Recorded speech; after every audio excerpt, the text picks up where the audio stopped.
Conocí a uno de los astronautas del Apolo con la cuarentena y me dijo que los astronautas del Apolo vieron naves sobre la Luna cuando alunizaron. Eso es lo que me dijo. Y también que tenía miedo de decir que se les pidió a los astronautas que estuvieran callados, que no se les permitía hablar de ello. Quiero hacerles saber que he trabajado allá afuera por muchos años y me enteré de esto. Y no es algo que toda la gente que ha trabajado ahí por mucho tiempo sepa que pasa. Mi jefe sabía de ello y otras personas junto a mí no lo sabían. Es muy extraño. No sé cómo pueden hacerlo, pero dejan que unas personas sepan de esto y otras no. So this thing was really close to the treetops. And I said to him, I said, is that a UFO? Nobody was supposed to talk about it. They were told it was a Russian object and that we were to keep it secret. But it was really UFOs or extraterrestrial or wherever. We didn't really know about it and they wanted to keep it secret.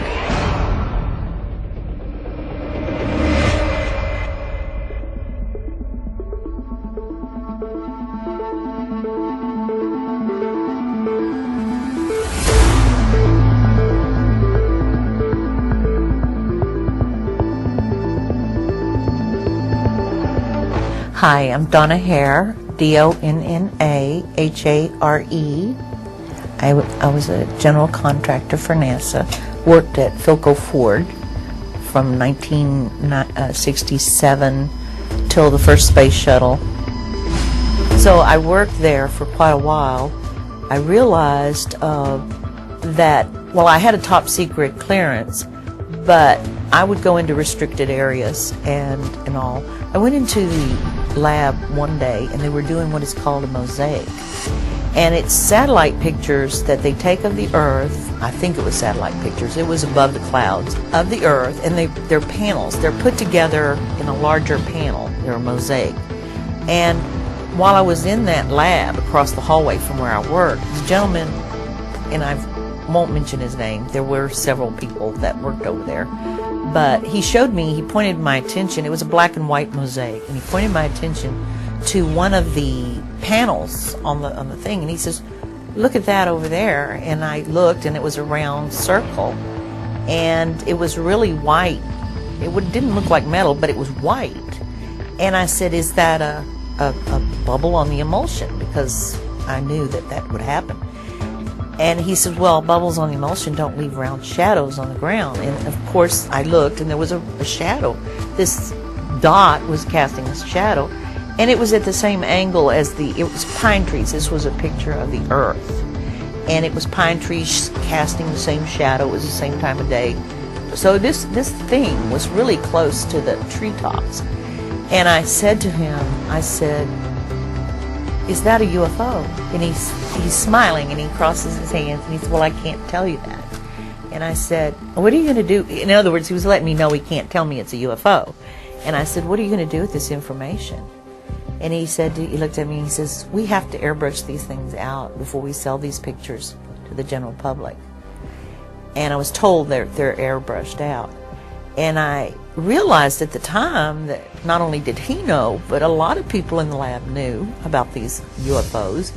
And the reason he wanted to keep it secret in my mind was because it was a big secret. Nobody was supposed to talk about it.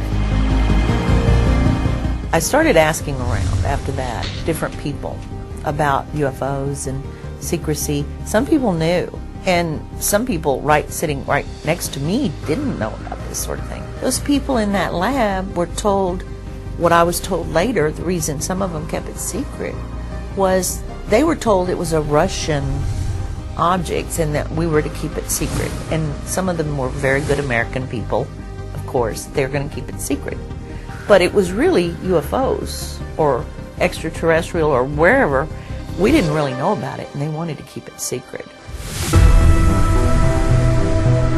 During the time I was divorced, and I dated a man that was in quarantine with the astronauts. And I can't tell you the mission, but he told me in private, off-site, that every one of those astronauts he was in quarantine with saw a UFO on their way to the moon. Saw them. Even saw them when they landed on the moon, watching them. He told me that if I ever said he said it, he would say he didn't. NASA's politics is they don't exist. Our government's politics, they don't exist. But in private, there are people that in our government and NASA that know that's not true. There are people that are in a group that if you've reported seeing a UFO, you'll get weird phone calls from, static. They have the technology. They have back-engineered the technology to put you in a trance, even machines to put thoughts in your brain. They have technology to scare you to death. These people that are abducted and probed or whatever, there are groups from this black ops organization that's in control that send out people to scare people that have reported a sighting, to make them believe they were abducted. And they were abducted, but not by ETs. I mean, these beings aren't going to come billions of miles to probe somebody. Or, come on, it's stupid. They may be in contact with them and talk to them, of course, but I don't think that the people that are having horrifying experiences, I think, are not from real ETs. I think there's several reasons that this group is keeping it secret.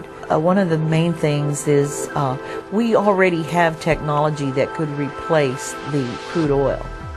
Our government has, some branch of our government has it. There is billions and billions of dollars that our economy is based on crude oil. And people that are very wealthy and in control want to keep that control and wealth, even though it's ruining our climate. This is out of control here. We have no control as we the people here. We the people have no control over what's going on here. I think our government is taking a stand that these things don't exist. Because if you think about it, it's pretty scary to know these craft come in and out of our zones at will whenever they want. We have no control over it. It's pretty scary to think we couldn't shoot them down if we tried. They've tried to do it, they can't. And so I don't think our government will, there's too many egos involved here too, could never admit that there's something out there bigger and better than us. I think that these beings that are traveling here, that do have the technology to come and go, they're probably able to travel outside of time and space. I mean, they may know the probabilities of the future, but I think they're from another planet. They've just learned how to get here quickly. There's different kinds of beings that come here, and some are humanoid, and from what I gather, they could be walking around among us and we not know it. They're very humanoid. Yeah, I think that there are beings that have come here in the past, distant past. They're still coming here, but I find it very nice of them not to frighten everybody, and I find that a good thing.